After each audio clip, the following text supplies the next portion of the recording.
ده تاني يوم يا جماعة معانا في تربية الصنع بتاعنا. بسم الله ما شاء الله، هو ماشي كويس لحد دلوقتي. النفق عندي واحد، وبصراحة هو مش نافق من نفسه، ده هو نافق لان هو طلع بره القفاصة زي ما انا قلتلكم، محبش عليها امبارح. ماشي زي ما انتم شايفين كده، بسم الله ما شاء الله. اها بياكلوا على في النعم بتاعهم اهو كده.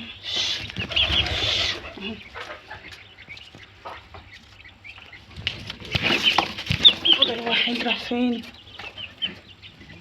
اثنين 6 7 8، فضل واحد. اين اخيكم؟ طلع بره ولا راح فين يا جماعة؟ فاضل واحد يا جماعة.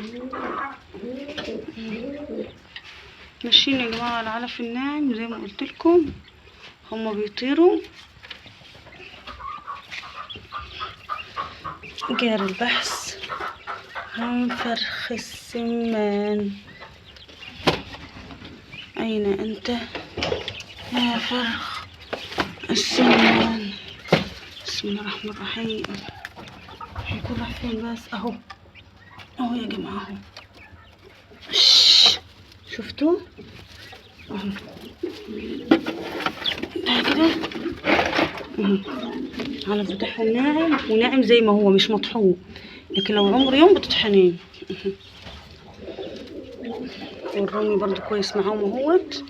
الرومي بس يوم ولا 2 كده عاوزين نطلعوه في الاوضه بره، عشان هو بيحب برضو الحريه وبيحب يطير براحته. بسم الله ما شاء الله تبارك الله.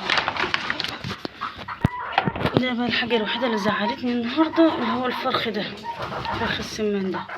بسم الله ما شاء الله، حجمهم حلو خلاص، ما هماش صغيرين قوي، بس هو يا جماعه عشان دخل طلع من مكانهم من هنا. اللهم صل وسلم على سيدنا محمد. لقينا الفراخ مقزقزين وكده واكلين راسه، مفيش راس. يا رب الفيديو بتاع النهارده يكون عجبكم. ما تنسوش في اللايك والشير، تشتركوا في القناه. السلام عليكم ورحمه الله وبركاته.